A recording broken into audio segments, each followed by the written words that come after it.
Hi hello నమస్తే welcome to our channel. నేను మీ చార్మి. వేణుస్వామి అంటే తెలియని వాళ్ళు ఎవరు ఉండరు.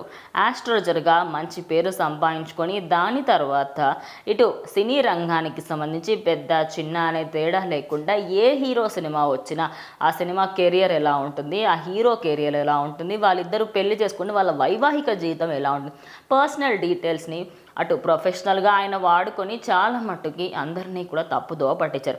ఇక రీసెంట్గానే నాగ చైతన్య శోభితా ధూళిపాలకు సంబంధించి వీళ్ళిద్దరి వివాహం కూడా ఎక్కువగా రోజులు ఉంటుందని, వీళ్ళిద్దరి వివాహం బ్రేక్ అవ్వడానికి ఒక ఆడ అమ్మాయి వస్తుంది మధ్యలో అని చెప్పేసి కూడా చెప్పడం జరిగింది.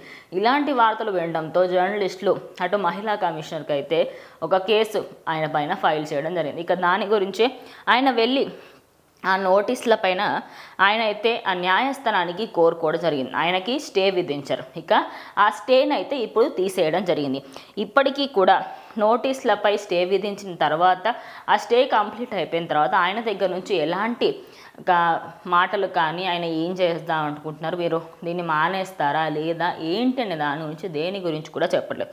తాజాగా వేణుస్వామికి ఇచ్చిన స్టే ఎత్తివేశారు అని తెలిసింది. ఎత్తివేశారని నేను ఇందాక కూడా చెప్పాను. ఎందుకంటే ఆయనకి ఎత్తివేసిన తర్వాత కూడా ఆయన మాత్రం అదే విధంగా సోషల్ మీడియాలో కొన్ని పోస్టులు చేస్తూ ఉన్నారు.